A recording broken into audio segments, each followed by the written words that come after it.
백이편 서문을 한번 봅시다. 백이편 서문 다 읽지는 않고 요 백이편은 서문만 보면 돼요. 서문 그것도 첫 줄만 봅시다. 회복된 교회 최초의 고등 표현이에요.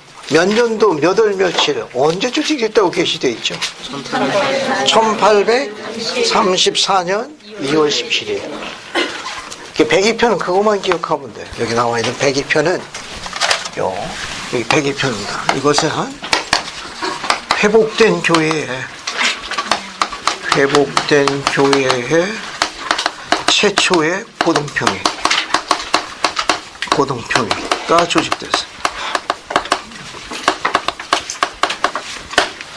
그래서 언제냐? 1834년 2월 17일 오하이오주 코틀랜드에서 회복된 게 최초의 고등평회가 조직됐다.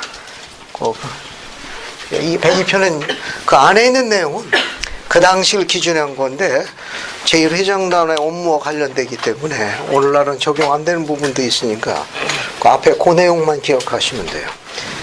이 고등평회를 갖다 우리가 하이 카운슬이라고 해요. 하이 카운슬.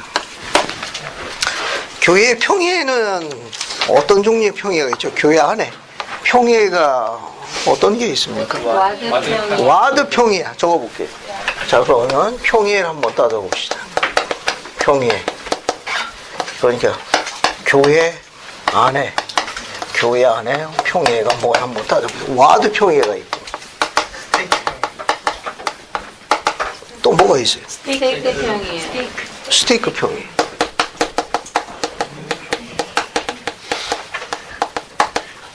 또 12사도 평회. 12사도 평회. 또 없나? 여기 고등평회도 있고.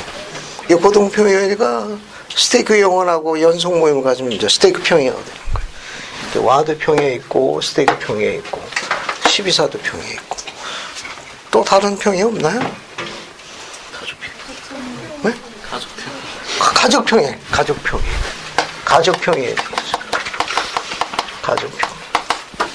가족평회. 이유진자면 이쪽 오늘하고 수고했어요. 이쪽. 그래서 마음에 드시는 분 옆에 가족평회에 또 지역평회라고 되어 있습니다. 북아시아 지역하면 또 지역평회 여러 가지 평회가 많아요. 그러면 인류 최초의 평회는 어디 있었죠? 에덴 동산? 인류 최초의 전세 그 평회 이름이 뭐예요? 천국회의가 창세 이전에 전세에 있었습니다. 인류의 최초의 평회에는 하나님 아버지를 감격을 해가지고 거기 우리가 다 참석했나요? 네. 그래요. 망각의 장막을 거쳐가지고 기억을 못하지만 거기 참석하셨으니까 여기 온 거예요. 원래 그 최초의 평회에는 인류 최초의 평회에는 천국회의라고 알려진 천국평회가 있어요. 하나님께서는 이 평회라는 걸 왜 조직하셨죠? 왜 평회를 조직했습니까? 왜 하나님께서 이 카운슬 미팅이라는 이 평회를 조직했습니까? 침묵은 금이다? 어려운 문제를 해결하고 있어요. 교회에서 일어나는 어려운 문제를 해결하고 있어요. 교회에서 일어나는 어려운 문제를 돕기 위해서. 따라서 이 평회가 조직이 된 큰 이유가 두 가지가 있습니다. 유인물 첫 장을 한번 봐요. 오늘 나눠줄 유인물. 자, 첫 장을 보시게 되면 여기에 교회에서 102편 해가지고 선지자 조셉 스미스는 언제? 1834년 2월 17일 이 경륜의 시대에 교회 최초의 고등표를 조직했는데 두 가지 이유가 있습니다. 첫 번째 하나는 그분, 즉 주님께서는 그분의 교회의 업무를 관리하기 위해 평회를 설립하셨다. 첫 번째 이유는 뭐예요? 교회 업무를 관리하기 위해서. 이 평회를 조직한 이유는 교회의 업무를 관리하는 거예요. 교회 업무를 관리하는 거예요. 첫 번째 이유는. 두 번째 이유는 뭐가 있어요? 무죄한 자를 보호하고, 그 다음에 죄인을 회개시키고. 교회가 뭐로부터 자유롭고? 죄로부터 자유롭고. 하나님께 받아들이기 위해 뭘 조직했습니까? 교회 선도평에도 이 평의의 기능이, 이 고등평의 기능이 들어가 있어요. 이게 교회 선도평.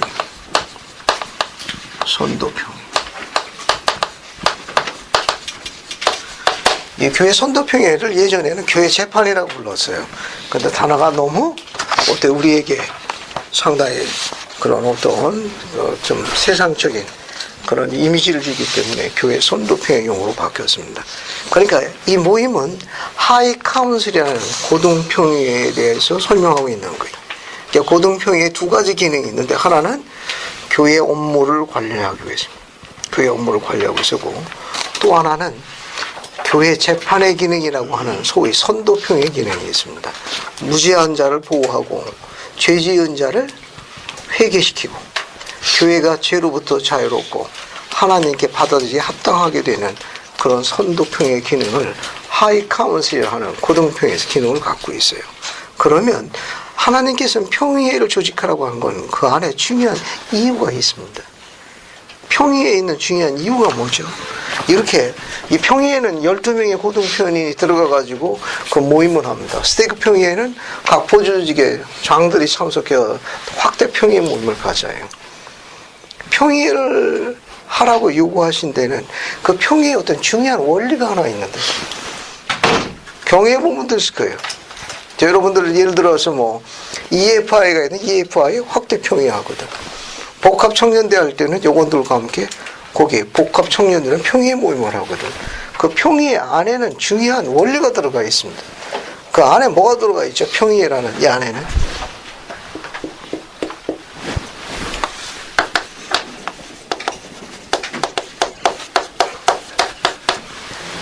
요 단어입니다. 요 철자로 들어가요. 하나님의 지혜가 담긴 거예요. 한 사람보다는 여러 사람의 중지를 모으도록 한 게 그분의 계획입니다. 똑똑한 한 사람의 의견을 묻는 게 아니에요. 주님의 교회의 지도력 체제는 평의의 시스템이에요. 그러니까 이 평의라는 거는 주님의 교회의 지도력 체제를 이야기하는 거예요.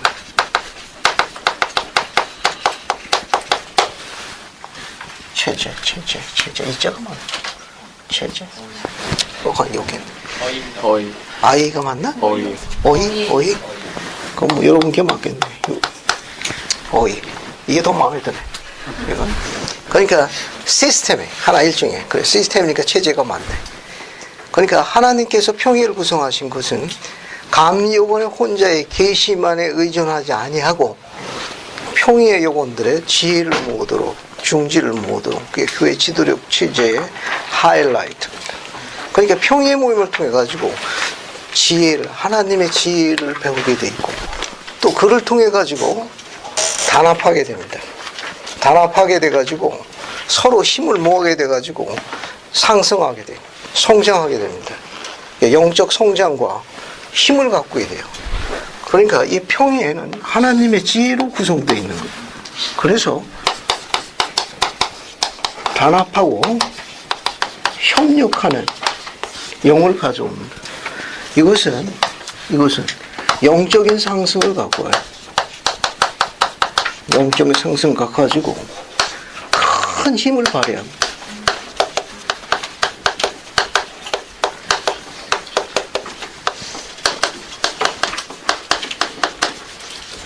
하나가 됩니다.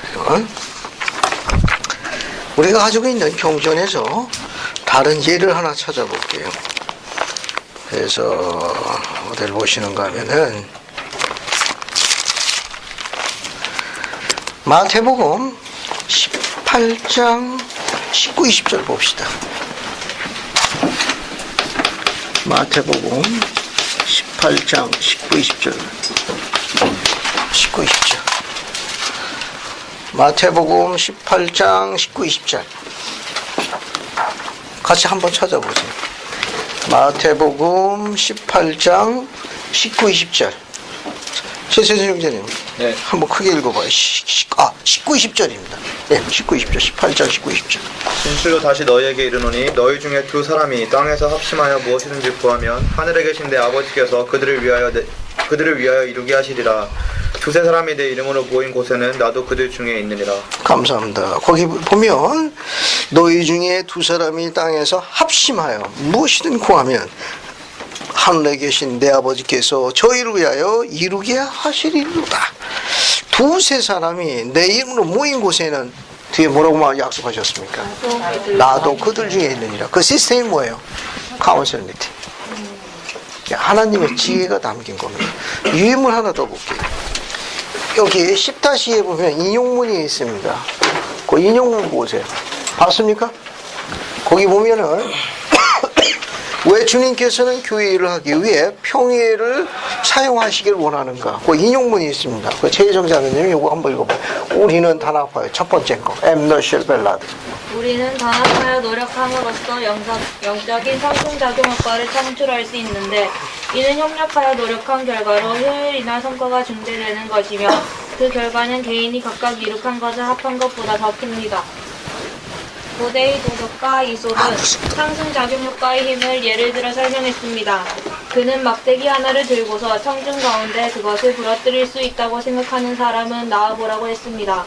물론 지원자는 막대기 하나를 쉽게 부러뜨렸습니다. 그러자 이솝은 부러뜨릴 수 없을 때까지 그 막대기를 여러 개 더 못했습니다. 이솝이 나타내 보인 교훈은 간단한 것이었습니다. 즉 우리는 협력할 때 큰 힘을 발휘할 수 있으며 그것은 혼자 할 때보다 더 우리를 강건하게 해준다는 것입니다. 감사합니다. 여러분 미치칠 것만 다시 보세요. 우리는 단합하여 노력하면서 영적인 상승 효과를 창출할 수 있는데 협력하여 노력한 결과로 효율이나 성과가 증대되는 것이며 그 결과는 개인이 각각 이룩한 것을 합친 것보다 훨씬 더 그레이터다. 이거는 해보면 그 익사이팅한 경험을 합니다. 익사이팅한 경우예요. 그게 평예 모임 들어갈 적에는 주의할 점이 하나 있어요. 평예 모임 할 적에 뭘 주의해야 되죠? 평예 모임 할 적에 엘톤 페리 장로님이 한국에 오셔가지고 스테이크 회장들을 다 불러가지고 훈련시킨 일이 있었습니다. 그때 당시에 제가 스테이크 회장이었는데 평예 시스템에 대해서 훈련할 적에 가장 기억 남는 가르침이 하나 있었어요. 보통 이제 스테이크 회장 같이 이렇게 감독원이 되면 하고 싶은 게 있습니다. 누가 뭐라 해도 하늘로부터 내려온 계시의 이름으로 하고 싶은 게 있어요. 보좌가 아무리 반대하고 하더라도 하고 싶은 게 있다고. 그때 페리 장로는 이렇게 이야기했습니다. 그런 세팅된 생각을 가지고 평의의 모임에 참석하는 게 아니라고 가르치셨어요. 예. 열린 마음으로 들어가라는 거예요. 그래서 의견은 다 듣고 계시받은 감영원이 내 계시가 맞다라고 세팅된 생각을 이야기하면 그건 평의의 모임이 아니라고 이야기했습니다. 그 모임은 창세전에도 있었다고 그러더라고요. 루시퍼가 그렇게 했어요. 평의의 모임을 하러 들어가는 감영원이 주의할 점이 뭐냐면 이 마음을 그냥 열린 마음으로 세팅된 생각을 갖고 들어가면 안 된다고 가르치셨습니다. 안 그러면 그 평의에 참석한 여러분들의 의견을 귀에 담지를 못합니다. 여기도 마찬가지로 그것을 설명하고 있는 거예요. 맨 밑에 보게 되면 우리는 협력할 때 큰 힘을 발휘할 수 있으며 그것은 뒤에 뭐라고 되어 있어요? 혼자 할 때보다 더 우리를 어떻게 해줍니까? 강건하게 해준다는 게 평의에 갖고 있는 지혜와 힘입니다. 그 다음에 그 밑에 있는 것도 마저 한번 볼게요. 그 밑에 있는 거 보면 거기 뭡니까? 그 다음 인용문 그것도 한번 읽어볼게요. 자, 뒤에 이송희 자매님 하나님은 그거 한번 읽어보세요. 그 밑에 있는 인용문. 하나님은 전세에서 천국회의를 수집하여 우리의 영원한 복지를 위한 그분의 영광스러운 계획을 발표하셨습니다. 주님의 교회는 제1회장단과 12사도 정원회의 평의회로부터 시작하여 스테이크와 와드 정원회, 구조조직 및 가족 평의회로 확대되는 여러 등급의 평의회를 조직됩니다. 스티븐 앤 리차드 회장님은 이렇게 말씀했습니다. 우리 교회 체제의 진수는 평의를 통한 체제입니다. 저는 평의의 가치를 충분히 경험으로 알게 되었습니다. 저는 자신의 왕국을 다스리기 위해 평의를 만드는 하나님의 지혜를 매일같이 깨닫습니다. 저는 여러분이 지시된 대로 평의회에서 논의한다면 하나님께서 여러분이 직면한 문제에 대한 해결책을 주시리라는 것을 주저하지 않고 확실히 말씀드립니다. 감사합니다. 여러분 밑에 있는 거 미수친 거만 보세요. 우리 교회의 체제의 진수는 뭘 통한 체제다? 평의를 통한 체제입니다. 그 다음에 거기 보시면 저는 평의의 가치를 충분한 경험으로 알게 되었습니다. 저는 자신의 왕국을 다스리기 위해 평의를 만드신 하나님의 지혜를 매일같이 깨달았습니다. 저는 여러분이 지시된 대로 평의에서 논의한다면 하나님께서 여러분이 직면한 문제의 해결책을 주시리라는 걸 주저하지 않고 확실히 말씀드립니다. 그 답이 어디에 있어요? 요 성구에 있는 거예요. 두세 사람이 누구 이름으로? 두세 사람이 내 이름으로 모인 곳에서는 어떻게 하시겠다고 그랬습니다. 나도 함께. 나도 그들 중에 있으니까 주님께서 축복해 주실 거예요. 그래서 평의의 모임을 통해 가지고 하늘의 권세를 지상으로 끌어오는 겁니다. 그래서 주님의 영을 초대하는 거예요. 그런 경험하는 게 평의회란 모임이 아주 독특한 특징이 있습니다. 와드 평의회, 스테이 평의회, 14 평의회, 가족 평의회 다 마찬가지. 그 중에 여러분들한테 추천하고 싶은 기초가 뭐냐? 여기서 풀려 시작을. 이 가족 평의회에서 이 스킬을 배워가지고 확장되는 거예요. 패밀리 카운슬이라고 알려져 있습니다. 패밀리 카운슬이라고. 그래서 가족 평의회라고 그러는데 이 가족 평의회가 오늘날에는 같은 동의어로 쓰는 프로그램이 하나 있어요. 밤은 밤인데 무슨 밤? 가정의 밤으로 알려져 있습니다. 용어가 동의어로 쓰입니다. 패밀리 홈 2분야는 가정의 밤은 하나의 가족 평의 두 개가 동의어로 쓰입니다. 유인물에 있으니까 유인물 한번 봅시다. 어딜 보시는가 하면은 우측편 여기 직사각형이 두 개가 있어요. 봤습니까? 그거 한번 읽어볼게요. 백윤주 자매님이 요거 위에 거 한번 읽어봐요. 여기 에즈라 테프트 벤센. 우리가 계속해서 가족의 단합과 결속을 강조하기 때문에 가족평의회에 관해서도 말씀드리겠습니다. 부모들은 가족평의회를 가짐으로써 가정에서 하늘의 방식을 따르는 것입니다. 감사합니다. 만약에 가정 안에서 부모가 자녀와 함께 가족평의회를 갖는다는 건 어떤 방식을 따른 거라고 이야기했어요? 이거는 가만히 있어보자. 여기 있네. 하늘의 방식을 따르는 거. 왜? 하나님 아버지 아니에요. 하나님 아버지가 영의 자녀들을 다 불러 모으고 뭐 했습니까? 평의 모임을 하셨다고. 그게 천국회의라는 거예요. 이게 하늘의 방식, 하늘의 지도력 체제입니다. 그러니까 가정 안에서도 가족 평의회를 한다는 건 창세 이전에 하나님 아버지께서 영의 자녀가 했던 무엇을? 평의의 모임을 하는 것 같은 거예요. 하늘의 방식을 따르는 거예요. 그것은 가족 평의를 가정에서 갖는다는 건 뭘 초대하는 거예요? 그 가정에 하나님의 영을 초대하는 거예요. 그게 오늘날 같은 동요 쓰는 게 뭐다? 가정의 밤이에요. 가정의 밤. 그 밑에 있는 거, 직사각형 밑에 있는 거 한번 봅시다. 신방시장님 거 한번 읽어봐요. 월요일 밤에 갖는 가족의 밤 시간에 가족 평의로 하여 자녀들이 가족으로서 그리고 정착 부모로서 그들의 역할을 위해 부모로부터 가르침을 받게 합니다. 감사합니다. 이게 같은 건데 가정의 밤의 제일 중요한 목적이 뭐죠? 가정의 밤의 제일 중요한 목적. 자녀에게 복음을 가르치. 감사합니다. 부모가 자녀에게 복음을 가르치는 유일한 시간으로 제정하신 게 가정의 밤이에요. 예, 가정의 밤이란 부모가 자녀에게 뭘 가르치는 거예요? 가스펠, 복음을 가르치는 거예요. 됐습니까? 가정의 밤은 어떤 자세로 하죠? 따라서 하십시오. 필사적으로. 따라서 하세요. 필사적으로. 가정의 밤 안 하면 누가 제일 좋아하죠? 아빠가 제일 좋아하는 거예요. 사탄도 좋아하니까 그거 안 하면 동의어가 돼요. 잘 보세요. 이 가정의 밤은 원래 가족 평의와 같은 개념이에요. 따라서 월요일날 저녁에 갔도록 교회가 권고하고 있는데 여건이 안 맞을 시에는 다른 주중으로 옮겨도 괜찮습니다. 그래서 일주일에 한 번씩 꼭 갖도록 권고해요. 가정의 밤. 더 정확하게 하면 패밀리 카운슬이라는 가족 평의의 모임을 갖도록 하십시오. 가족 평의의 모임을 갖는 건 어떤 시스템을 따르는 거다? 하늘의 방식을 따르는 거예요. 그러니까 가족 기도, 가족 경전 읽기, 가정의 밤, 이건 전부 다 해외 왕국의 지도력 체제를 가정으로 초대하는 시스템들이. 그걸 해야 가정이 뭘로 바뀌는 거예요? 현재 별의 왕국 상태에서 그걸 통해 가지고 해외 왕국으로 전환되는 거예요. 그러니까 현세에 머물러 있지만 해외 영광의 영을 느낄 수 있는 프로그램이 아까 이야기한 가정의 밤, 가족 경전 읽기, 또 가족 기도 같은 거예요. 그걸 통해 가지고 해외 왕국의 체제를 갖춰 나가는 거예요. 그걸 통해 자녀들이 어떻게 되는 겁니까? 해외 왕국의 시민으로 훈련받는 거예요. 그 지도력을 배우는 거예요. 그래서 이 시스템은 그래서 중요한 겁니다. 그래서 가정의 밤, 가족 기도, 가족 경전 읽기는 어떤 자세로 한다? 다시 한번 크게. 필사적. 나중에 해보시면 알아.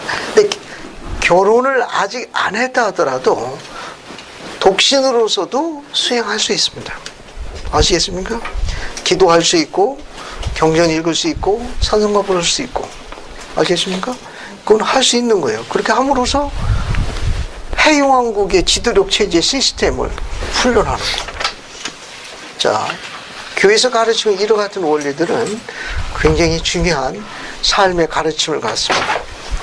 여러분들은 이제 가정의 밤에 대한 추억을 갖고 있는 분도 있고, 또 그런 거에 대해서 하고 싶은 소망을 갖고 있는 분이 있을 수 있습니다. 자, 그러면 가족 평행을 통해 가지고 배울 수 있는 게 뭐냐면은 하늘의 방식을 따르는 것뿐만 아니라 아까 이야기한 대로 단합과 협력을 가져옵니다. 그리고 가족이 하나로 되는 영적인 큰 힘을 갖고 옵니다. 그리고 지혜를 배우게 돼요.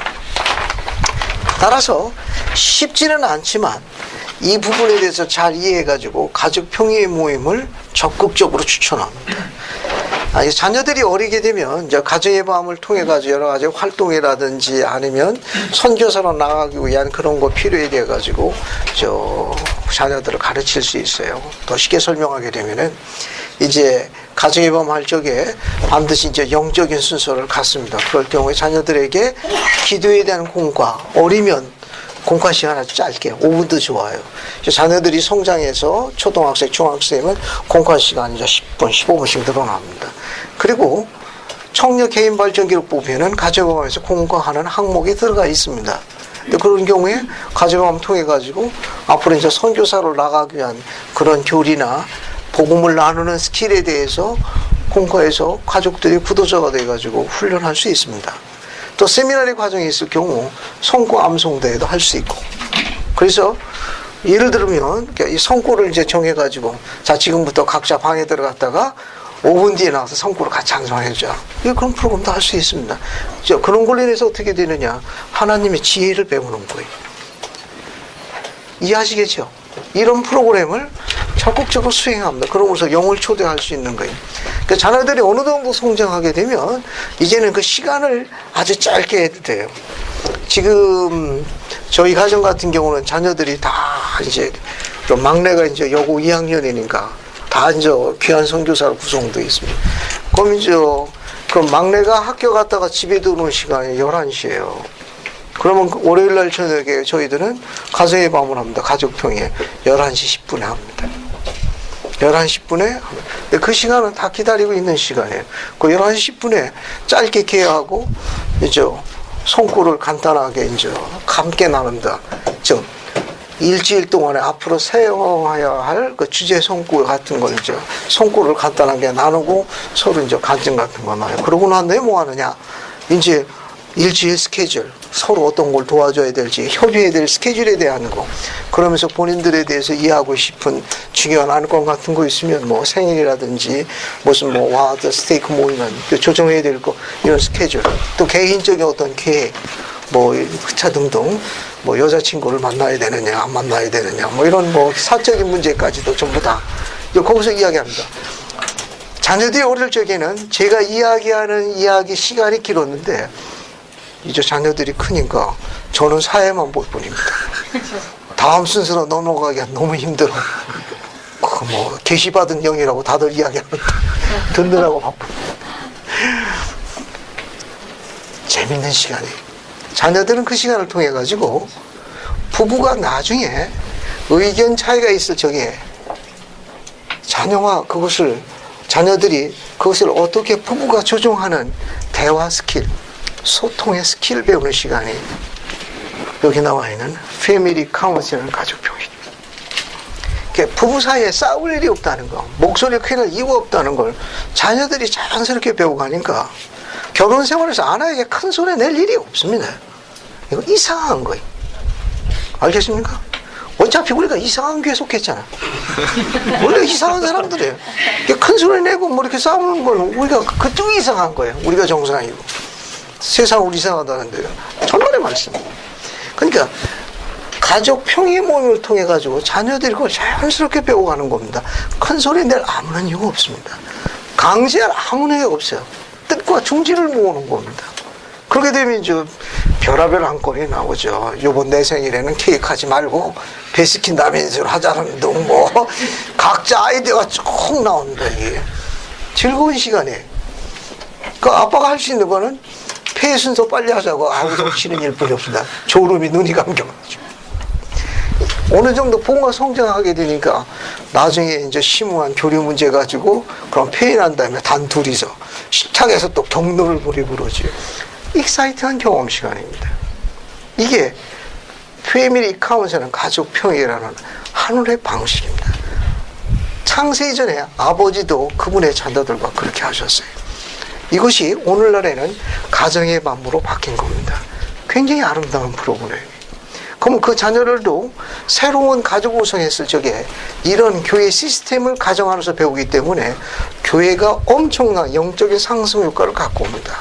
만약에 교회가 성장과 이런 발전에 있어 지체되고 있으면 패밀리 카운슬이라는 이 모임이 주중에 가동이 안 되는 거예요. 이것을 감리할 여건의 신권 지도력이 정체되고 있다는 걸 시사하는 겁니다. 그것이 정체되게 되면 하나님의 딸들이 행복하지 않아요. 기쁘지 않은 거예요. 이것이 잘 가동되면은 하나님의 딸들이 얼굴이 어떻게 돼요? 해피해지는 거예요. 그 프로그램이 바로 패밀리 카운슬이고 오늘날은 뭘로 바뀌었다? 가정의 반반. 이게 굉장히 아름다운 프로그램입니다. 그러니까 저는 여러분들에게 이 프로그램의 아름다움을 하나님의 지혜로 계시된 거고 세상에 없는 하나님이 교회만 갖고 있는 해왕국의 프로그램. 이 프로그램을 적극적으로 활용할 수 있길 바랍니다. 그럼 여러분들은 자연스럽게 지도력을 배우게 돼요. 이것이 주중 활동에 근간을 하게 되면 교회가 발전 안 하는 게 이상한 거예요. 와드나 스테이크가 발전 안 할 수가 없습니다. 그것이 정체되고 후퇴되고 있다는 그 중요한 이유는 주중에 이게 작동이 안 되는 거예요. 알겠습니까? 이게 팔로업이 안 되는 거예요. 그래서 102편에서 제일 중요한 건 뭐냐면은 평의의 시스템에 대한 가르침을 이해해달라는 거. 그래서 젊은 여러분들은 소망을 가져요. 소망을. 아니, 누가 학교에 이렇게 집중하고 있는 거야? 전직 해병대가 왔구만. 자, 절 봐요. 여기보다 여기가 더 중요한 거예요. 예, 여러분들에게 당부하고 싶은 건 뭐냐면 이 많은 평의 가운데 가족 평의에 대한 것을 기도하고 이런 것에 대해서 여러분들이 소망을 갖게 된 주님께서 그 젊은이의 기도를 축복해 주실 거예요. 가족 평의를 할 수 있는 특권을 주님께 간구하십시오. 그럼 주님께서 그렇게 할 수 있도록 그 젊은이의 기도를 축복해 주실 겁니다. 무엇보다 또 하이라이트는 저 마태복음에 나온 저 말씀이에요. 너희가 합심하여 내 이름으로 간구하면 받게 되리라고 약속하셨고 두세 사람이 내 이름으로 모인 곳에 나도 함께 하시겠다고 그랬으니까 그 가족 평의의 시간에 그분도 함께 하십니다. 가정의 밤에도 함께 하시고 가족 기도도 함께 하시며 가족 경제도 함께 하시는 그 특권을 세상으로부터 뺏기지 마십시오.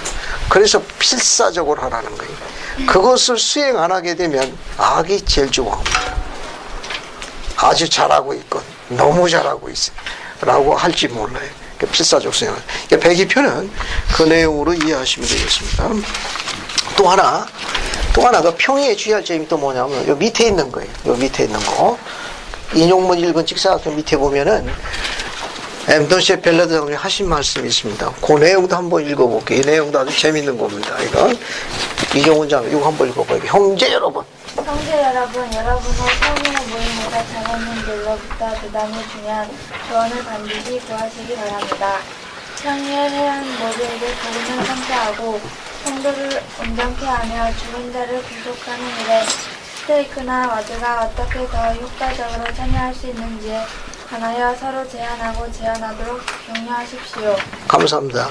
우리가 이 평의를 온전케 하고 그 다듬는 데에는 누구의 조언이 절대적으로 필요하다는 겁니까? 하나님의 딸들의 지원입니다. 그래서 로셸 벨라드 장로님은 형제 여러분, 여러분의 평의의 모임에 자매님들로부터 대단히 중요한 조언을 반드시 구하시기 바랍니다. 이렇게 바꿔 쓸 수 있어요. 남편 여러분, 여러분의 가족 평의의 모임에서 아내와 딸로부터 대단한 중요한 조언을 반드시 들을 수 있습니다.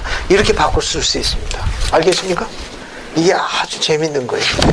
판본을 제가 갖고 있으니까 인용하지 마세요. 알겠습니까? 인용할 땐 제 승인 받아야 돼요. 저는 벽에다가 액자 거는 걸 아주 좋아하는 사람입니다. 그래서 액자가 얼마나 많이 걸리는지 몰라. 근데 아내는 벽에 못 박는 걸 너무너무 싫어해. 너무너무 싫어하는 거예요. 근데 저는 자녀들이 성장에 따라서 경전의 신앙의 인물들을 배워야 한다고 그래가지고 줄줄이 방마다 다 그러다 보니까 다 중요해. 그렇게 다 거는 거예요. 그러다가 집을 다시 재정비, 리모델링을 하게 됐습니다. 그래서 벽지를 새로 발랐습니다. 모든 걸 전부 새로 리모델링 했어요. 취미생활이 또 시작됐습니다. 또 벽에 걸기 시작했어요. 아내는 제안을 했습니다. 목 좀 그만 박으세요. 선지자의 가르침에 따라 가족 선언문하고 성전하고 그리고 아주 중요한 신앙의 선지자는 몇 컷만 해가지고 단순한 걸로 걸으세요. 아니요. 자녀들에게는 영광을 받기 위해서는 시리즈가 필요해요. 그게 훨씬 재미있다고. 받기 시작했습니다.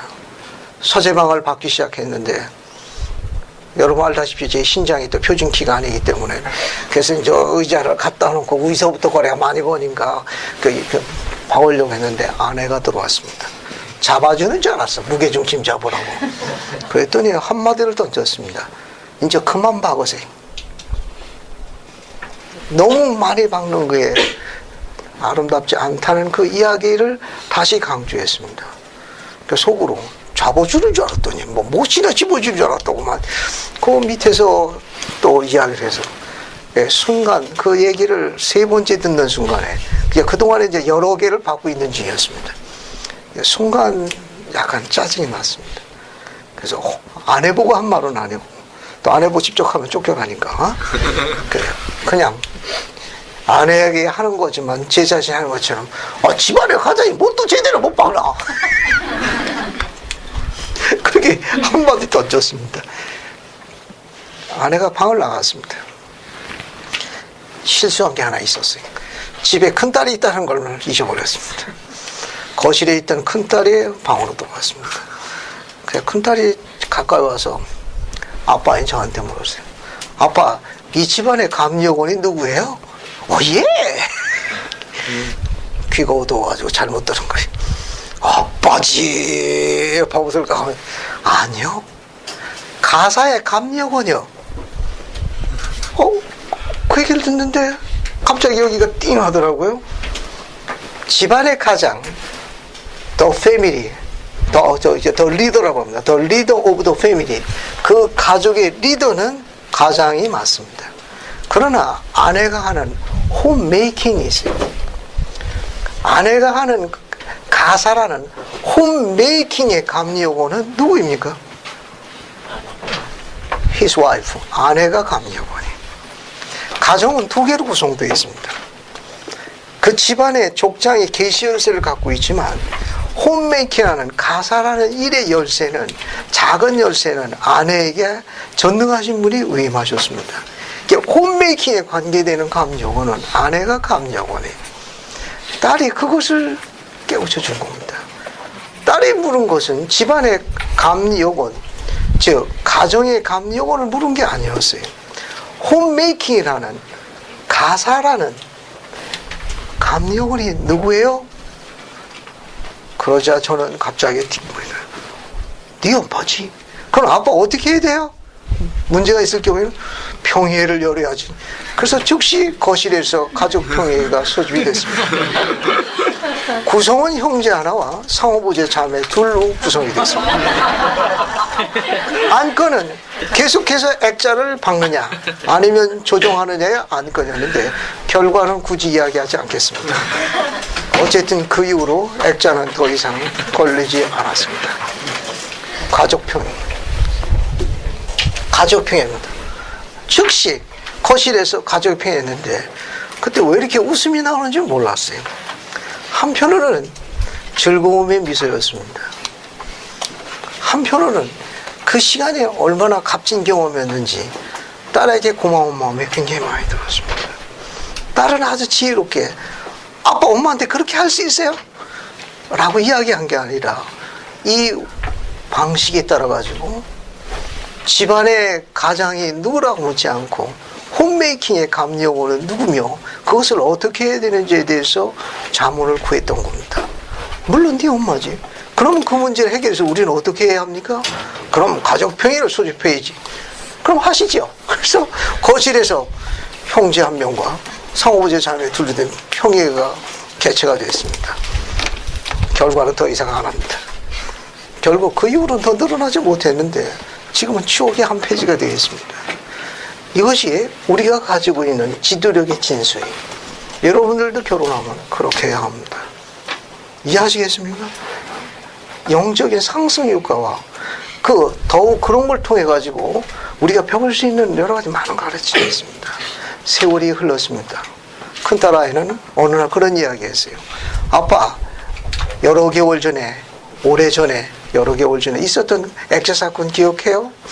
기억하다마다 그때 내가 얼마나 고마운지 모른다. 아빠 같은 감여원이 있다는 것에 대해서 그날 얼마나 감사했는지 몰라요. 라고 이야기했습니다. 그렇게 배워가는 거예요. 우리 아들들도 그걸 배웠길 원합니다. 우리 딸들도 그런 경험을 할 수 있길 바라요. 그 가르침은 지금 설명한 내용들입니다. 그래서 평의의 모임에 벨라드 장로의 가르침은 하나님의 딸들을 초대하라는 건 그만한 이유가 있습니다. 아직 결혼 안 한 독신 형제 여러분, 하나님의 딸을 초대해서 이 평의의 몸을 가질 수 있도록 강력하게 촉구합니다. 혼자 하는 것보다는 이 선한 딸의 직관적인 조언을 통해 가지고 그 즐거움이 얼마나 큰지 여러분 잘 몰라요. 방 크기, 연봉의 크기, 차종의 크기, 그런 거 연연하지 마십시오. 우리 딸들은 그런 거에 대한 신앙의 눈을 갖고 있습니다. 그 평의의 모임에 일원으로서 초대되기를 소망하고 있는 선한 딸들이 많이 있습니다. 집에 돌아가시게 되면 그 평의의 모임에 초대할 선한 딸들을 신앙의 눈으로 축복해달라고 간구의 함이 여러분들에게 크게 도움이 되는 응답의 기초가 될 거예요. 103편으로 갑시다. 이제 103편으로 넘어갈게요. 자, 이 103편은 자, 우선 어딜 보시는가 하면은 서문 바로 밑에 보시게 되면 여기 서문 바로 밑에 보면 1절부터 4절 해가지고 주께서 잭슨군에 있는 성도가 박해를 받도록 허락하신 이유가 나오죠. 그러니까 미주리주 잭슨군에 있는 성도들이 박해를 받아서 쫓겨났습니다. 근데 하나님의 백성들이 왜 이렇게 박해를 받아야 하느냐, 그 이유를 계시하신 게 1절부터 4절까지인데 오늘은 2, 3, 4절만 읽어보겠습니다. 거기에 이유가 두 개가 나와요. 즉 103편 1절부터 4절인데 2절부터 4절까지만 읽겠습니다. 성도들이 박해를 받은 이후 두 가지가 게시되어 있습니다. 한번 읽어볼게요. 이 성구를 한번 읽어봅시다. 그래서 이유진 자매님 2, 3, 4절 한번 다 읽어보세요. 나의 원수들의 손에 쫓기고 매를 맞았으니 나는 나의 때가 이르면 나의 진노를 한량없이 그들 위에 쏟아부으리라. 이는 그들로 그들 죄악의 분량을 가득 채우게 하여 그들의 잔이 가득 차게 하려고 내가 지금까지 그들을 용인하여 왔고 또 내 이름을 따라 스스로를 일컫는 자들이 내가 그들에게 준 교훈과 계명을 온전히 듣지 아니한 까닭에 잠시 동안 혹독하고 무거운 징계로 징계받게 하려고 내가 지금까지 그들을 용인하여 왔습니다. 감사합니다. 성도들이 박해를 받은 이유에 대해서 두 가지를 설명했는데 3절에 하나가 있고 4절에 하나가 있습니다. 3절의 내용을 요약하면 어떻게 요약할 수 있습니까? 그 3절을 요약하면은 여기서 그들 죄악의 분량을 가득 채게 할 때 그들은 누굴 이야기합니까? 폭도들 이야기하는 거예요. 이 폭도들의 여기다 한번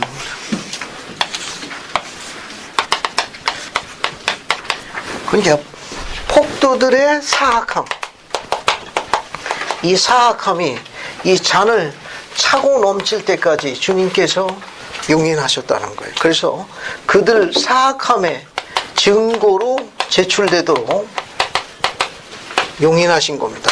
묵인하신 거예요. 그러니까 그 사악함이 그 잔을 차고 넘치도록 나중에 그들에게 그거에 대한 죄가를 묻기 위한 증거 자료 제출되기 위해서 하나님의 백성들을 얼만큼 그들이 사악하게 다루었는가에 대한 죄가를 묻기 위한 그것에 대한 증거 자료로 잔을 차고 넘치도록 그들의 죄를 묵인하셨다라는 기록이 하나 나와 있고, 또 하나는 폭도에 관한 거고, 4절은 누구에 관한 겁니까? 4절은 성도들에 관한 거예요. 그 성도들이 어떤 상태에 있었습니까? 그렇죠. 하나님께서 주신 교훈과 계명을 순종하지 않았습니다. 그 불순종의 결과로 역시 그들은 거기서 징벌을 받아야 됐어요. 그 내용이 3절과 4절입니다. 유인물 두 번째 장으로 갑시다. 유인물 두 번째 장 보세요. 거기 103-2에 교리하서야 학생교재 인용문을 거기 주의를 적어놨어요. 거기 보세요. 거기 보면 왜 주님께서는 잭슨군에서 그런 파괴가 일어나는 걸 허용했느냐. 거기 주님은 잭슨군의 성도들이 박해를 받도록 버려두신 이유를 두 가지로 말씀했다. 첫 번째, 원수들이 죄악을 잔에 가득히 채워 그들에게 정당한 심판이 주어지게 하기 위해 그들의 죄가에 대한 증거로 제출되기 위함이다 라고 묘사했습니다. 또 하나, 두 번째는 성도들이 잠시 동안 징계를 받기 위함이니 이는 성도들이 주님의 계명에 귀를 기울이지 않았기 때문에 불순종에 대한 형벌로 그들은 박해를 받았다라고 제시했습니다. 특히 첫 번째 같은 경우에 원수들이, 즉 폭도들이, 원수들이, 사악한 자들이 사악함의 증거로 제출되기 위한 다른 좋은 경전사의 증거가 또 하나 있습니다. 엘마와 에뮬레크가 동반자가 되어 엠문하의 성에 복음을 전파로 들어갔습니다. 그런데 그 중에 하나님을 따르는 백성들을 악한 자들이 그들을 불에 태우기 시작했는데, 불을 태우는 대상 중에 어린아기와 어머니들이 있었습니다. 상상만 해도 끔찍하죠. 어린아이들이 불에 타유지고 그 고통과 아픔을 울부짖는 소리를 에뮬레크가 들었습니다. 에뮬레크는 엘마에게 요청했습니다. 하나님께서 허락하신 권능으로 저들을 구하시옵소서. 제가 도저히 들을 수 없나이다. 엘마가 구했나요? 아니요. 엘마가 왜 안 구했습니까? 그냥 그대로 그들의 피가 나중에 그들의 죄를 치는. 감사합니다. 경전에 있었던 이 기록 중에 보게 되면 우리에게 시사하는 바가 많습니다. 엘마서 14장 11절로 갑시다. 자, 엘마서 14장 보세요. 우리 고대 경전에 보면 기록이 나와 있습니다. 엘마서 14장 10절, 11절 두 절을 한번 읽어볼게요. 잔이 차고 넘치는 이 증거 중에 엘마서 14장 10절 11절. 경전에 아주 잘 묘사되어 있는 내용이니까 같이 한번 읽어보도록 하죠. 이번에 조과영자매님 한번 읽어봐요. 엘마서 14장 10절 11절 한번 읽어봐요. 308쪽 찾아가지고 말이 두 절이지. 그것도 꽤 긴 절이에요.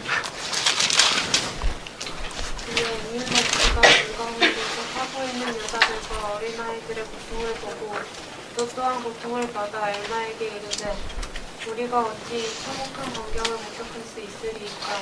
그런데 우리의 손을 떠서 우리 안에 있는 하나님의 권능을 행사하여 하염에서 저를 구원하사 인도하시라.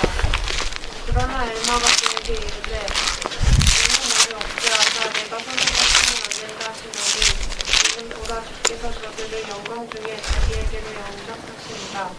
또 주께서 그들로 이 일을 행하도록 되어주시는 것 그 백성들로 그 마음의 완악함을 쫓아 저들에게 이 일을 행하도록 버려두시는 것은 그가 그 진노 중에 그들에게 베푸신 심판이 의로운 것이 되게 하시려는 것이니 마지막 날에 무지한 자들의 피가 그들을 치는 증거가 될 것이요 또 그들에게 대하여 힘차게 외치리라. 감사합니다. 요약하게 되면 의로운 자들이 때때로입니다. 때때로 사악한 자들에게 이렇게 멸망을 당하도록 하나님께서 내버려 두시는 것은 중요한 이유가 있어요. 사악한 자들의 그들의 사악함을 고발하는 증거로 활용되기 위해서고, 여기서 그들에 의해 가지고 멸망을 당한 이 자들은 다 왕국의 구원을 얻습니다. 좀 장면이 너무 가슴 아픈 장면인데, 주님께서는 그들은 다 하늘나라로 받아들였고 그 일을 수행했던 그들은 나중에 사악함에 대한 증거로 대가를 치르게 되는. 그래서 가끔은 우리가 이 종교사를 공부해 보면 선한 백성이 사악한 자들에게 이 끔찍한 시련과 역경을 당하도록 허락되는 경우는 대개 이 이유에 해당되는 경우가 많습니다. 다시 보세요. 103편. 다시 봅시다.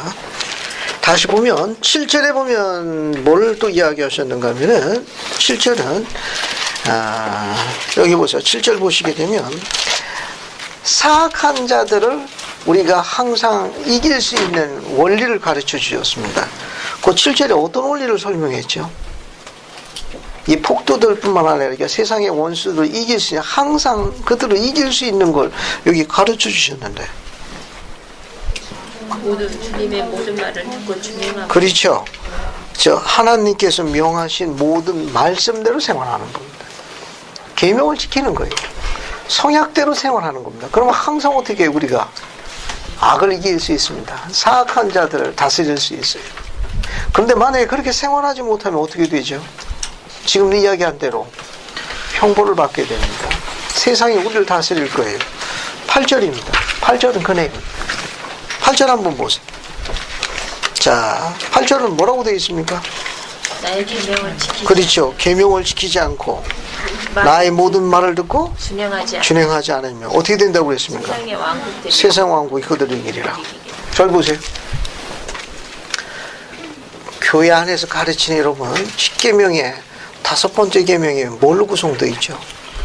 내 부모를 공경하라. 최선생님, 내 부모를 공경. 내 부모를 공경하라. 별로 마음에 안 들어 하시는 자녀가 있을 줄 압니다. 그분들의 합당함과 그런 거에 근거 두지 말고 그분들을 영화롭게 할 수 있도록 하는 게 훨씬 더 지혜로운 자녀예요. 그분들이 어떤 상태 무엇이든지 간에 여러분의 부모로서 부모가 자녀를 축복한다고 생각하지 말고 여러분이 그분들을 훨씬 영화롭게 할 수 있도록 생활하는 게 훨씬 더 지혜스러웁니다.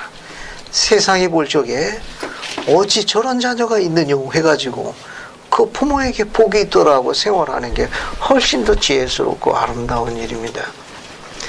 내 부모를 공경하라 이렇게 되어 있죠. 즉 다시 말씀 싶은 거 뭐냐 하면은 이 부모가 지니고 있는 재언과 조언에 따라 가지고 생활할 수 있는 지혜가 필요합니다. 그 부모가 거룩한 상태에서 의롭게 생활할 경우에는 그분들의 조언과 가르침을 귀 기울여야 합니다.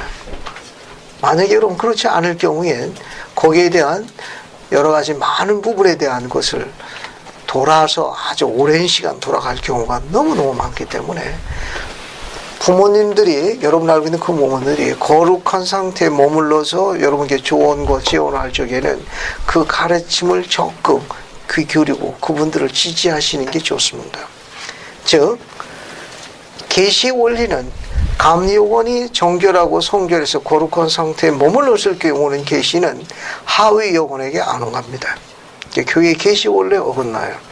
선지자 조셉 스미스는 감리요원이 합당하고 정결하며 거룩한 상태에 머물러 받은 계시를 하위 요원에 역순으로 주지 않는다는 걸 가르쳤습니다. 경전에 다른 예를 두 가지 하나 들어볼게요. 아버지 리아이가 광야에서 강철알이 부러진 사건 기억하죠? 자, 그때 아버지 리아의 지도력이 어떻게 됐습니까? 흔들렸죠. 실질상 리더 역할은 누가 했습니까? 힘 좋은 니파이가 했어요. 강철 같은 믿음의 사내. 한 번도 본 적은 없지만 우리는 영의 세계 가면 첫눈에 볼 것 같아. 그죠? 요즘 유행하고 있는 영화 최종병기 활이잖아. 좀 영화 선전하고 있네. 다음 세상 가면 첫눈에 볼 수 있어. 떡 벌어진 어깨, 튼튼한 어깨만 니파이가 확실해. 자, 좀 더 안으로 들어보겠습니다. 아버지 지도력을 넣지만 아직은 그가 집안에 뭐였습니까? 족장이요, 감리요원이.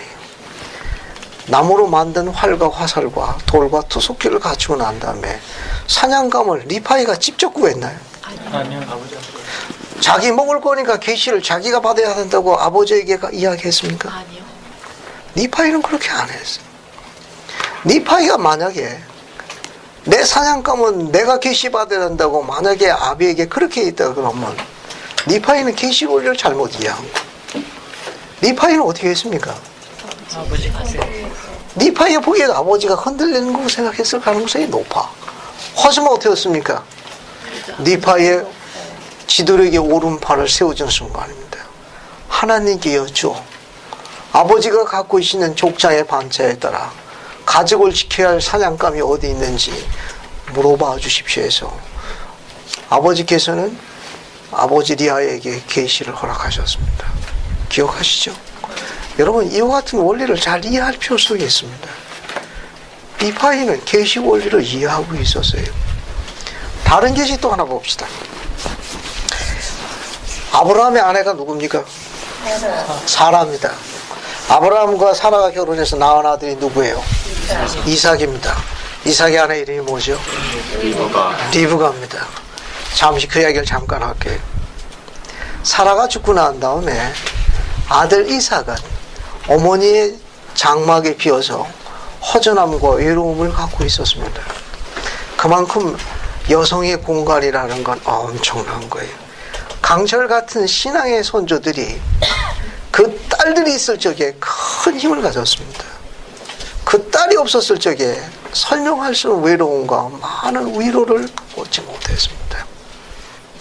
전능하신 분께서는 족장인 아브라함에게 이삭이 위로를 얻을 수 있도록 아내를 구할 것을 계시하셨습니다. 계시를 받은 것은 아브라함입니까? 이삭입니까? 아브라함이. 그래서 아브라함은 집안의 총집사인 가장 신뢰할 만한 늙은 종을 불러 내 고향 땅, 내 족속, 내 성약의 백성에서 딸을 구하도록 요청했습니다. 그래서 이삭의 짝을 구하러 누가 간 거예요? 늙은 종이 갔는데 이삭이 따라갔나요? 이삭이 아비한테 그렇게 이야기했습니까? 내 여자를 내가 계시해 받아야 하고 늙은 종 대신 내가 가겠다고 이야기했나요? 이삭이 만약 그렇게 했다면 그는 계시형을 잘못 이해하고 있는 거예요. 주목할 필요성이 있습니다. 이삭은 아브라함이 그렇게 이야기 안 했어요. 늙은 종이 아브라함한테 이야기했습니다. 아들을 데리고 가야 하지 않겠습니까? 늙은 종이 데리고 사는 겁니까? 이삭이 데리고 사는 겁니까? 이삭이 데리고 사는 여자예요. 그 늙은 종이 아들을 데리고 가리까? 근데 아브라함은 뭐라 했습니까? 냅둬라! 그냥 두라고 했어요. 자네만 다녀오게. 오늘날 젊은이에게 이야기가 되면은 가만히 있지 않을 겁니다. 수많은 선지자들과 가르침에 따라 가지고 영원한 동반자에 대한 내 여자는 내가 계시받는 거 훈련되어 있던 터라. 만약에 아브라함처럼 그렇게 얘기했다면 계시 원리도 시비를 걸 거예요. 중요한 게 하나 있습니다. 아브라함은 거룩한 상태에 있는 주님의 종이었습니다. 그 당시에 내 고향 땅, 족속의 땅까지 가기 위해서는 엄청나게 긴 세월이 걸렸습니다. 사막의 여정 중에 우기초를 만나게 되면 그 우기가 몇 달 계속돼 가지고 비가 오게 되면 그것이 큰 강을 이뤄 가지고 그것이 없어지게 기다리는 세월이 몇 달 걸렸어요. 그 여정에는 전부 이방 족속의 길입니다.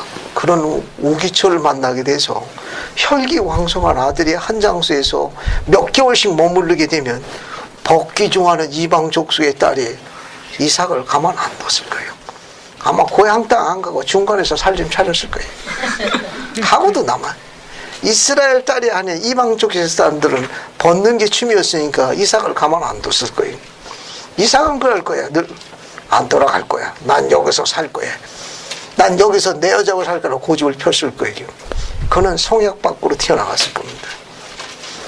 아브라함은 그것을 알고 있었기 때문에 허락을 안 한 겁니다. 늙은 종이 이렇게 이야기했습니다. 그러면 제가 가서 어떻게 해야 합니까? 아들을 데리고 가야 되는 게 맞지 않습니까? 걱정하지 마라. 사시는 이스라엘 하나님께서 천사를 네 앞에 이미 보내셨으니 너는 가서 내 아들의 짝을 천사가 하나님의 사자가 이를 거니 그대로 영감받으라고 걱정하지 말고 보냈습니다. 그것은 영감받은 하나님의 천사가 이미 예비한 딸을 만나게 됩니다. 이삭은 따라가지 않았습니다. 늙은 종이 가가지고 리브가를 만나게 돼서 아버지와 우랍에게 이야기했을 적에 아버지와 우랍이는 뭐라고 답변했습니까? 늙은 종이 2차 저차하고 이야기했더니 그 아비와 오빠가 뭐라고 이야기했어요? 가부를 논하기 어려우니 내 여동생에게 직접 물어보라고 그랬습니다. 늙은 종이 이야기했을 적에 리브가가 뭐라고 답변했죠? 감사합니다. 아마 오늘날 이걸 그대로 얘기했다면 제가 강의 시간에 쫓겨날 거예요. 리브가는 예, 기꺼이 따라가겠습니다 라고 답변했습니다. 이삭과 리브가의 이야기. 그래서 경전의 기록은 흥미롭습니다. 이삭이 리브가가 다가오자 이삭이 리브가를 맞이해서 사라의 장막을 들여 경전 기전은 딱 한 줄입니다. 원 센텐스. 아내로 맞이하여 사랑했더라. 재밌죠? 결혼을 성약을 맺은 그 여자를 그때부터 열심히 사랑했습니다. 때로는 사랑하는 여자와 결혼해야 된다고 주장하고 있는 아들이 있습니다. 하지만 계시 원리는 조금 다릅니다. 하나님께서 허락한 딸을 성약 안에서 맺어진 그 여자를 있는 힘 다해 지키도록 요구한 게 경전의 가르침입니다. 스펜서 더블 킴볼 회장은 공항에서 일단의 귀한 선교사의 무리를 만났습니다. 그 중에 한 장로를 만나 이야기했습니다. 이제 앞으로 계획이 어떻게 되냐 했더니 6개월 이내에 사랑하는 내 여자와 결혼하겠습니다 라고 하자 킴볼 회장님은 그 장로를 끌어안고 이렇게 가르쳤답니다. 기억하는 젊은이 있습니까? 최세정제 대략 비슷하게 사랑하는 사람은 말은 아니고 그냥 지킬 수 있는 사람. 감사합니다. 그 젊은이에게 선지자는 이렇게 가르쳤습니다. 사랑하는 여자와 결혼하게 해달라고 기도하는 것보다는 성약으로 맺어진 여자를 끝까지 지킬 수 있도록 기도하는 게 옳다라고 가르치셨습니다. 이미 이 이야기가 이삭과 리브가 이야기예요. 여러분은 나중에 이와 같은 문제에 있어서 지혜를 배울 수 있길 바랍니다. 계명대로 생활하게 되면 이런 축복을 받을 수 있으나 해당되는 젊은이가 계명 가운데 생활하지 않게 되면 매로 세상의 매를 맞게 되는 걸 기억해야 돼요. 그래서 이념을 유념해야 합니다. 즉 부모나 합당한 생활을 하는 신권 지도자의 권고를 듣지 않고 고집 피우게 되면 그가 세상에 나가면 세상은 뭘로 다스린다? 매로 다스리는 거예요. 혹독하게 매를 맞게 됩니다. 계시는 그렇게 나와 있는 거예요. 다시 보세요. 8절. 그들이 나의 계명을 지키지 아니하고 나의 모든 말을 듣고 준행하지 아니하는 만큼 세상 왕국들이 뭐가 된다? 그들을 이기게 될 것이라. 즉 세상의 매로 다스린다는 걸 경고한 내용입니다. 또 밑에 거 봅시다. 그러면 우리는 어떻게 생활해야 되느냐? 9절과 10절이에요. 이 내용도 한번 읽어보겠습니다.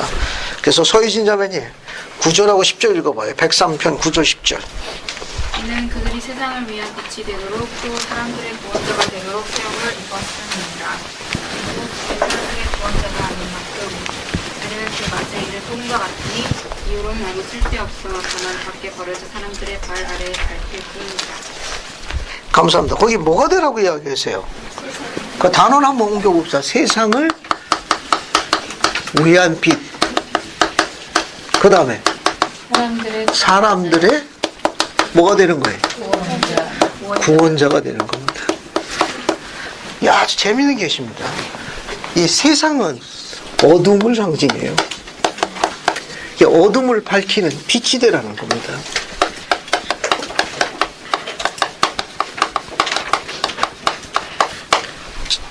주님의 대표자가 되는 거예요. 사람들이 뭐가 되는 겁니까? 구원자가 되는 겁니다. 주님의 도구가 되는 거예요. 작은 의미로 가정 안으로 들어갈 수 있습니다.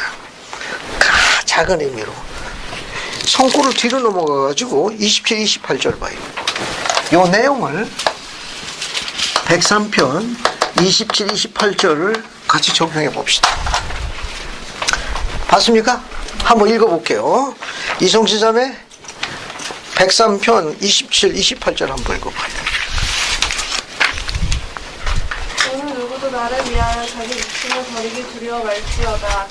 이는 누구든지 나를 위하여 자기 목숨을 버리는 자는 자기 목숨을 다시 찾을 것임이니라.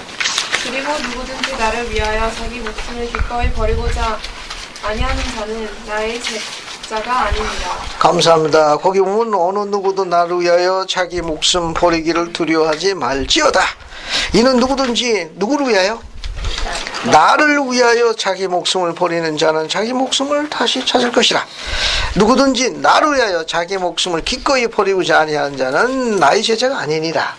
여러분 그 옆에다가 마태복음 10장 그 옆에다가 여기 성구 옆에다가 마태복음 10장 34절부터 39절 적으세요. 요 39절이 지금 공부하는 28절 여기 27, 28절과 관련이 있어요.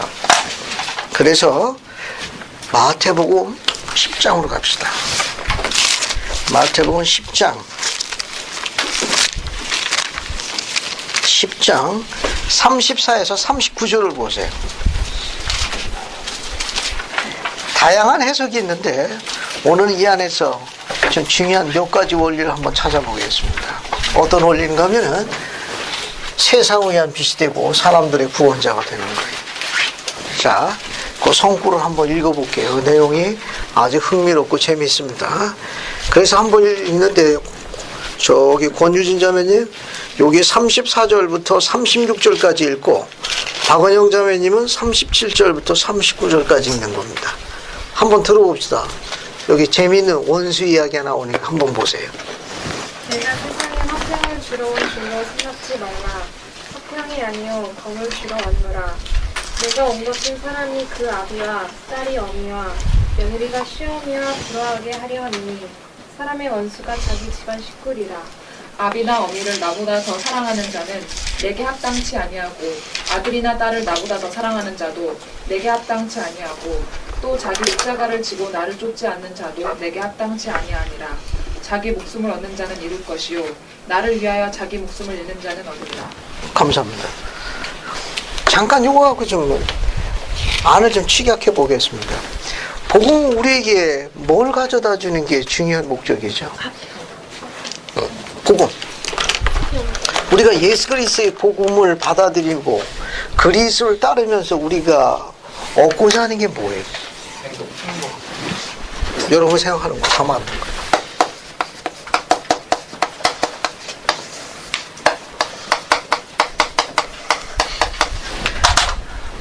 화평을 얻는 거 아니에요? 평강을 얻는 거 아닙니까? 우리가 그리스의 복음을 받아들이고 주님을 따름으로써 우리가 얻고자 하는 건 평강을 얻기 위함입니다. 화평을 얻기 위한 거예요.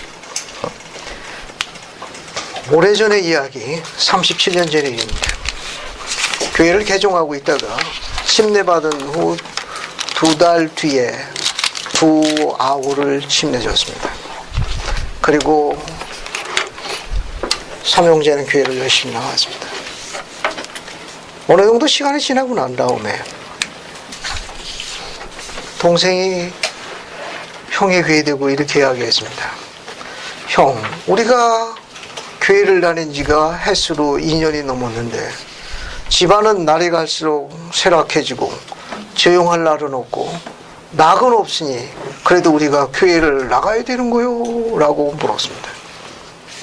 우리가 교회를 나가는 것은 집안이 흥해지고 여러 가지 그런 문제가 해결해서 평강을 얻기고자 형을 따라 교회를 나갔는데 좋아지기는커녕 갈수록 극성을 떨고 살림은 곤폐지고 이렇게 핍박해 되어서 낙이 없으니 그래도 교회를 나가야 되는 거요? 라고 어린 동생이 물었습니다. 여러분은 뭐라고 답변하겠습니까? 자, 형을 따라서 2년 동안 열심히 교회를 나갔습니다. 고1 때 개종하고 고3 때까지 그냥 열심히 따라왔어요. 하나는 중3 때 개종해서 고2가 되었고. 근데 집안은 나아지는 건 아무것도 없습니다. 오히려 교회를 다니기 전보다도 더 황폐하게 되었습니다. 그럼 우리가 교회를 나가는 이유가 뭐냐? 더 이상 나갈 이유가 있느냐라고 물었던 겁니다. 그러면 그 동생에게 형은 뭐라고 이야기해야 됩니까? 하나님은 질문을 싫어하신다라고 그랬는데. 그럼 여러분, 형이면 동생에게 그 답변 잘못했다가는 교회를 안 나갈 타입이에요, 지금. 그 2년 동안 했는데 하나님 살아계시고 뭐 했는데 형 말 듣고 가봤는데 내가 이제 살아계신 게 맞냐고 그래. 우리가 열심히 교회 나갔는데 뭔가 그래도 실적을 주셔야지. 그럼 가면 갈수록 뭐 그냥 황폐케 되고 뭐 집안 꼴을 많이 하고 집은 낙이 없으니 어떻게 되고 하냐고. 그래도 가야 되는 거요? 라고 질문했습니다. 어린 동생에게 여러분 뭐라고 이야기하겠습니까? 여러분 지혜 좀 한번 들어봅시다. 그래도 큰 소리가 좋아 보이는데 글쎄 좀 만약 동생이 그런 얘기하면 뭐라고 이야기하겠어?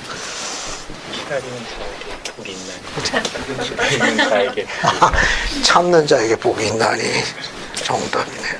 그러네. 경민이는 동생이 그런 얘기했다. 우리가 아직 최선을 다하지 않았나? 네가 최선을 다하지 않았다고? 그럼 동생, 형은 최선을 다했는가? 그러네. 감사합니다. 숨소리가 거칠어서 그만 물어야 되겠네.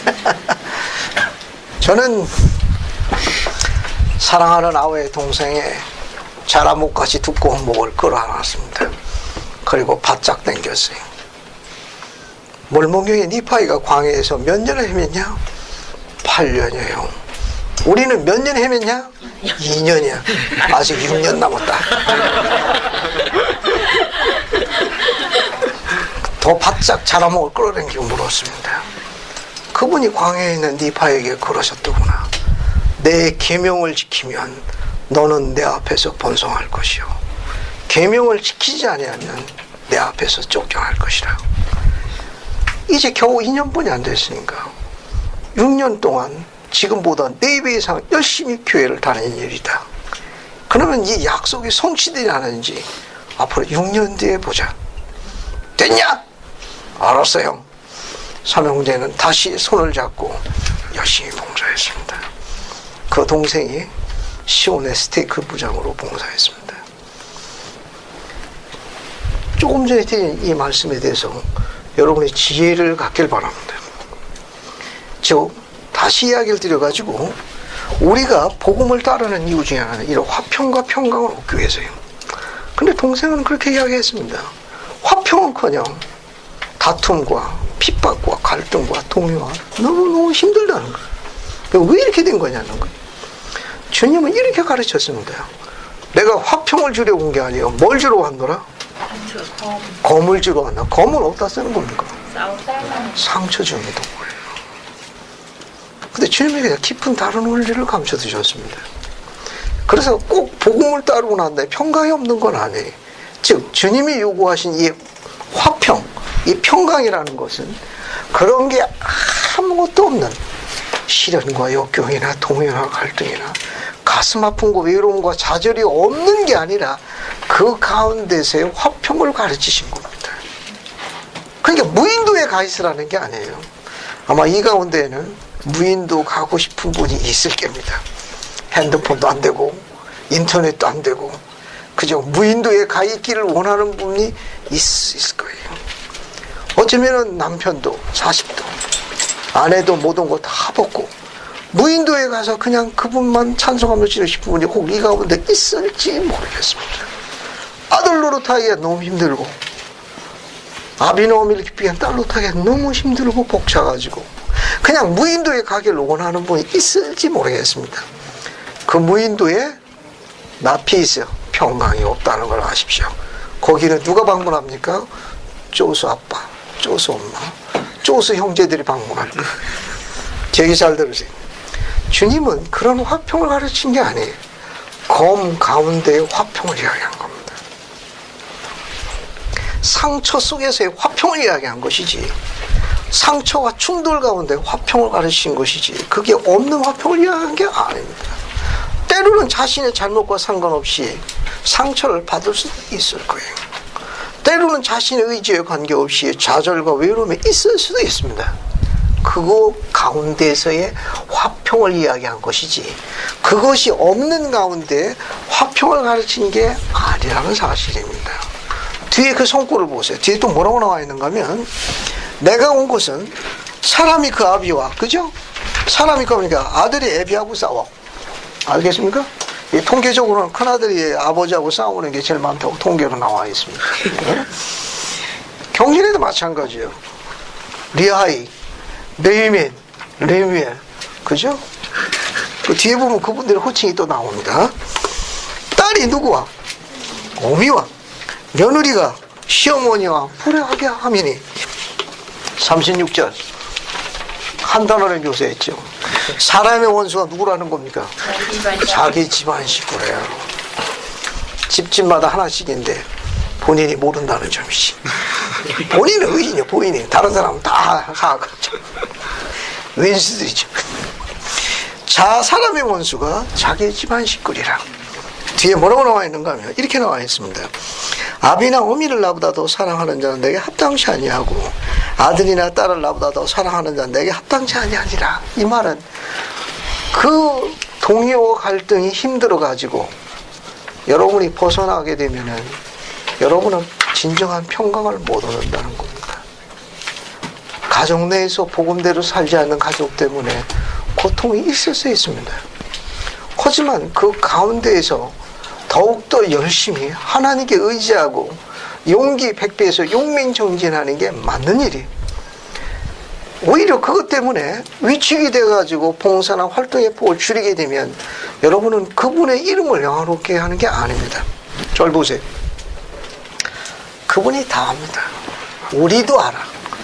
그 딸이, 그 아들이 기뻐할 만한 이유가 없다는 걸 그분도 알지만 우리도 다 알아요. 얼마나 벅차고 힘든 세월을.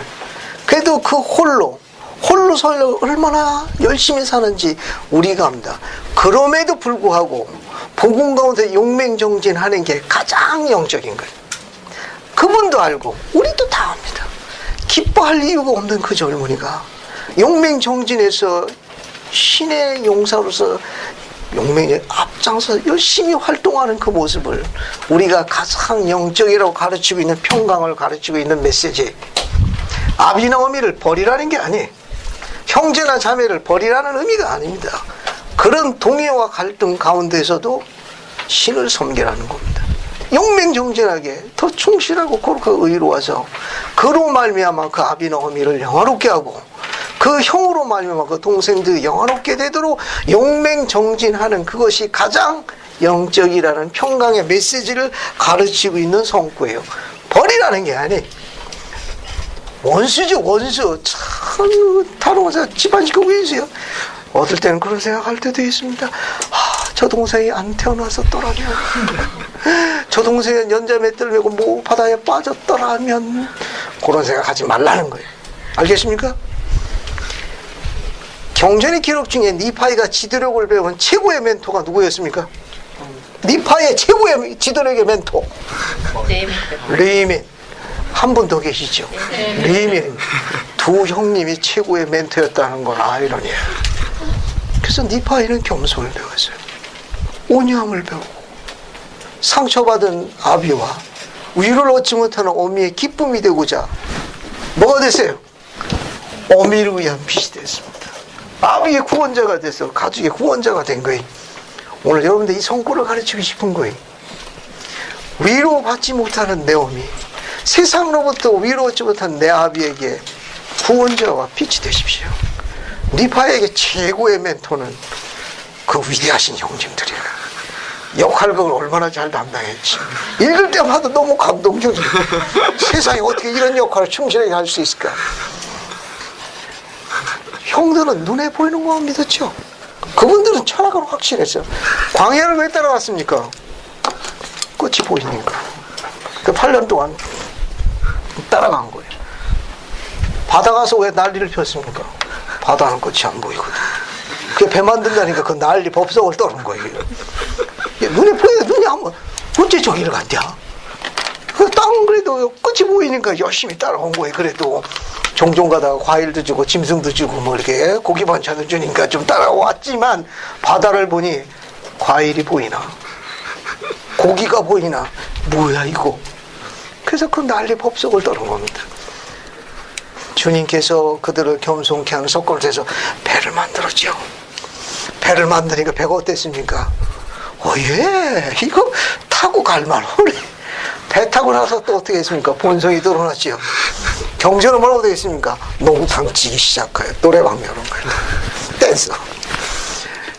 그걸 누가 뭐라고 그랬습니까? 니파이가 뭐라고 그랬죠? 하나님께 진노하실까봐 그분께 경배해야 된다고 이야기하니까 아래 것이 위 것을 다루신다 해가지고 니파이를 어떻게 조치했습니까? 이게 돛대에 매달았죠. 돛대에 매달아가지고 며칠 만에 풀어줬습니까? 배가 사흘 동안 뒤로 가고 나흘째 되는 날 뭐가 이렇죠? 하나님의 권세가 임해서 폭풍과 파도가 큰 경로에 파도에서 배가 부서지기 직전까지 멸망으로 위협했습니다. 니파의 아내와 어린 아들과 딸들이 눈물로 하소연했지만 풀어졌나요? 결코 안 풀어졌습니다. 나흘째 되던 날 배가 폭풍과 파도로 이제 풍랑으로 인해 가지고 배가 침몰 직전까지 하나님의 멸망을 위협하자 그때 어떻게 합니까? 둘이서 거기서 역할극을 맞죠. 야, 우리가 주인공이 빠져 죽으면 몰목명이 안 되잖아. 그치? 막 이쯤에서 풀어주자. 막 건세가 무서운 게 아니고 우리가 죽으면 몰목명이 재미가 없지. 니파이를 풀어주는 사건이 있습니다. 이야기를 다시 원점으로 돌아갑니다. 니파이가 배전에 나가 기도하니 어떻게 됐죠? 폭풍우가 잠잠해지고 바람이 말을 들으니 그 아내와 어린 것들이 아비의 의로움과 하나님의 권세에 감사드리는 장면이 나옵니다. 나흘 만에 풀려져서 손목과 발목에 몹시 부었으나 니파이가 원망한 기록이 있나요? 풀리자 그가 한 첫 번째 일이 뭐였습니까? 소리를 높여 하늘에 계신 아버지가 들리도록 그분을 찬양했더라 합니다. 네명과 네멜은 니파의 지도력의 최고의 멘토였습니다. 그들을 버린 게 아니라 이 구원이라는 건 지킨다는 뜻입니다. 그들을 지켰습니다. 니파이와 함께 머무르는 동안 그들은 멸망으로 보호받았지만 니파이를 내친 다음에 그들은 멸망으로 급속도로 떨어져 나갔습니다. 하나만 더 이야기하겠습니다. 여러분이 가족을 위한 빛과 위로받지 못한 아비와 어미의 구원자가 되라고 하는 뜻은 경전에 나와 있기 때문에 그러는 거예요. 소돔과 고모라 땅이 멸망당하지요. 거기에 누가 살았습니까? 아브라함의 혈족 조카 롯이 살았어요. 거기에 멸망의 천사에 들어가지고 소돔과 고모로를 뒤엎어버리죠. 그죠? 그때 아브라함이 어떻게 주님과 제안합니까? 어때 주님과 어떻게 그런 사람이 없는 그렇죠. 그 소돔과 고모라 땅의 의인 사건, 그죠? 기억하실 겁니다. 아브라함이 중보기도로 알려준 이 내용은 이렇게 되어 있어요. 오 하나님, 세상의 이방인들이 내 거룩하신 하나님을 조롱하나이다. 여호와께서 아브라함 어찌해서 날 조롱한대요? 공의의 하나님이 의인을 악인과 멸한다 하여 시비를 거나이다. 거기 조카 롯이 살았거든. 그래서 공의롭지 않다고 시비를 걸고 조롱하니 어떻게 생각하십니까? 그래? 그러자 이렇게 이야기했습니다. 소돔과 고모라에 의인이 몇 명만 있으면 맨 처음에 50명만 있으면 막 용서. 그 나중에 몇 명까지 그걸 디스카운트 합니까? 깎아 내려갑니까? 10명이에요. 10명만 있으면 어떻게 하시겠습니까? 네, 다 용서하마. 10명 찾았나요? 그래서 그 손에 어디 엎으신 거예요. 그 가정에, 그 집안에 세상을 위한 사람들의 구원자로 용맹정진하는 한 아들만 있으면, 한 딸만 있어도 주님이 그 가족 축복하십니다. 그 아들을 축복하고 그 스테이크를 축복하며 그 땅을 축복하실 거예요. 이 원리가 계시가 되어 있고 직접 우리가 갖고 있는 이 메시지도 나와 있는 거예요. 그러니까 여러분이 그 일에 부름받은 사람들입니다. 그것을 내치라는 게 아니라 그 어둠 속에 있는 가족들에게 뭐가 되라는 겁니까? 빛이 되라는 거예요. 그들을 버리는 게 아니라 뭐가 되라는 겁니까? 지킴이가 되라는 거예요. 그게 훨씬 더 영화로운 일입니다. 37절 그 내용이고 38절 39절 같이 보세요. 거기에 뭘 지고 가라고 그랬습니까? 자기 십자가를 지고 나를 쫓지 않는 자는, 주님이 뭐라고 했습니까? 합당하지 않다고 그랬어요. 자기 목숨을 얻는 자는 잃을 거지만 누구를 위해서? 나를 위해서 목숨을 버리는 자는 얻을 것이라는 이 원리를 계시로서 밝혀져 있으니까 이 일을 수행하시길 바랍니다. 다른 계시 하나 더 좀 보고 넘어갈게요. 여러분 유인물에 103-6을 보세요. 103-6 찾았습니까? 자, 103-6에 거기 보면 교레아 성약 103편 36절의 빈칸을 완성한다고 되어 있죠? 네. 그 빈칸 한번 완성해 보세요. 빈칸을 완성해 봅시다.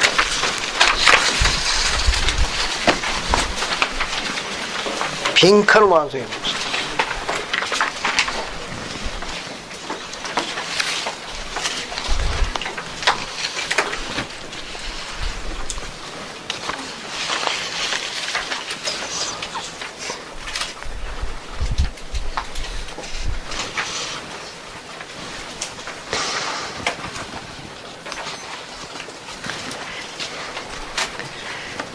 다 완성했습니까? 네. 자, 감사합니다. 그러면 모든 승리와 영광부터 시작해서 이루어지는 데까지 빈칸 완성해가지고 다 함께 같이 읽습니다.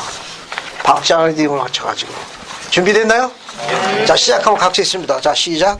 모든 승리와 영광은 너희의 부지런함과 충실함 그리고 신앙의 기도를 통하여 너희에게 이루어지리라. 감사합니다. 모든 승리와 영광을 이루는 세 가지 요소가 있어요. 성취하는. 첫 번째가 뭐예요? 부지런합니다. 부지런함. 두 번째는 충실함. 세 번째는 신앙의 기도예요. 부지런함은 뭐와 관련이 있습니까? 요 단어가 들어가는 거예요. 영성이에요. 영성.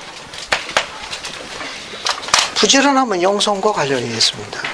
후기 성도의 컬러, 이미지, 캐릭터를 한마디로 묘사하면 뭐예요? 부지런함이에요. 그래서 우리는 어때요? 경전도 세상은 성경만 있죠. 우리 뭐 있어요?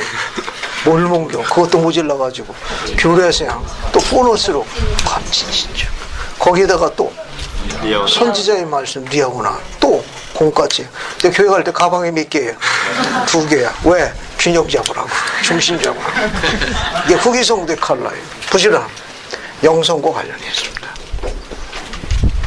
영성이라는 건 하나님과 대화하는, 절대자 대화하는 개인적인 능력을 이야기하니까 기도와 관련이 있습니다. 어떤 사람이 영성이 뛰어나다는 건 하나님과 소통하는 능력이 뛰어나다는 거예요. 교회에서 부지런한 젊은이를 찾으십시오. 교회에서 부지런한 젊은이를 찾으라는 이유 중에 하나는 하나님과 소통하는 능력이 뛰어나다는 겁니다. 보통 이렇게 설명해요.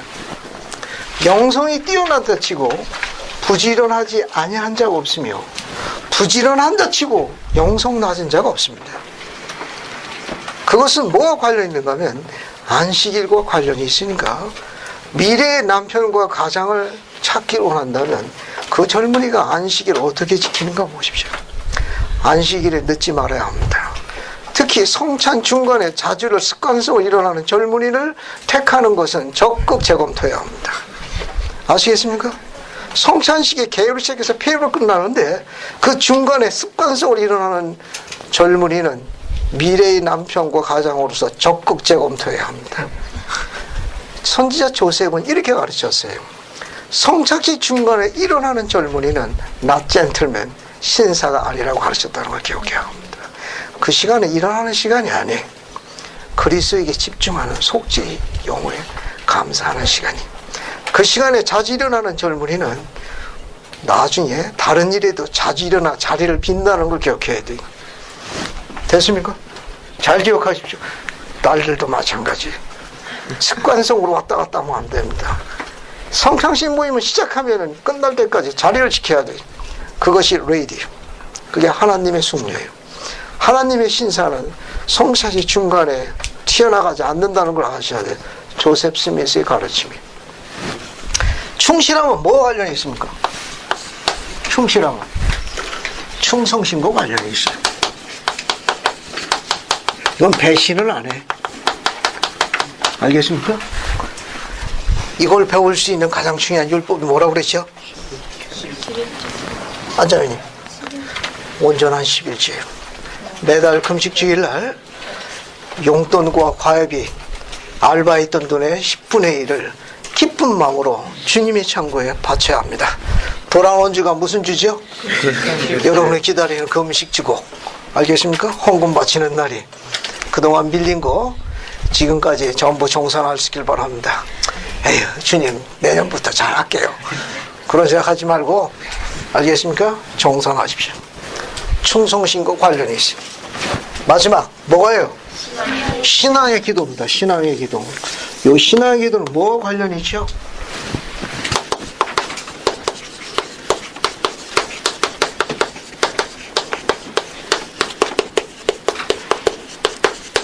이거 관련입니다. 축복을 인식하는 거예요. 현재 내가 가지고 있는 이 축복을 인식하는 거예요. 감사드리는 겁니다. 그것이 신앙의 기도예요. 기뻐할 게 아무것도 없어도 주님 그래도 감사합니다. 축복을 인식하는 거예요. 그리고 그분께 감사드리는 거예요. 오늘 너무나 힘든 하루였기 때문에 주님께 도움이 필요합니다. 라고 그분께 의지함이 맞습니다. 그 다음날 아침에 일어나서는 오늘은 더 힘든 하루를 살아야 되기 때문에 주님이 도움 없이는 힘드니 함께 해주소라고 해야 합니다. 그리고 무릎을 펴고 일었으면 두 주먹을 불끈 쥐고 모든 게 나에게 달려있는 듯 부지런하게 살아야 돼요. 그래서 모든 승리와 영광은 뭘 통해서 온다? 부지런함, 그 다음에 충실함, 신앙을 통해서 온 겁니다. 용맹정진해서 한 주일 동안 생활해서 다음 주 금요일 날 생활하시기 바랍니다. 예수 그리스도입니다. 아멘.